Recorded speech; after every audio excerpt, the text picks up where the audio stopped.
জুলাই গণ অভ্যুত্থানের এক অনিবার্য নাম ওসমান হাদি। দুর্বৃত্তদের গুলিতে গুরুতর আহত হওয়ার এক সপ্তাহ পর গত 18 ডিসেম্বর রাতে মৃত্যুবরণ করেছেন জুলাই গণ অভ্যুত্থানের এই সম্মুখ সারির যোদ্ধা ও ইনকিলাব মঞ্চের মুখপাত্র শহীদ শরীফ ওসমান বিন হাদি।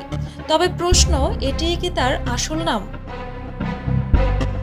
জন্মসূত্রে হাদির নাম ছিল ওসমান গনি। পরে তিনি পরিচিত হন শরীফ ওসমান গনি বিন হাদি নামে। মূলত বাবার নামানুসারেই তিনি এই পরিচয় বেছে নেন। একসময় কবিতা লিখতেন সীমান্ত শরীফ নামে। 1993 সালের 30 জুন ঝালকাঠি জেলার নলছিটি উপজেলার খাস মহল এলাকায় শিক্ষক পরিবারে জন্মগ্রহণ করেন তিনি।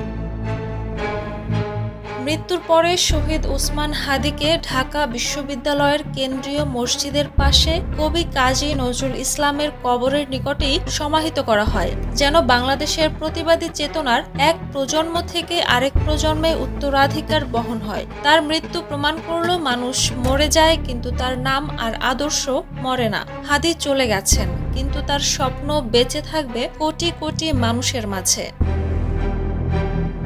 Desk report, the news.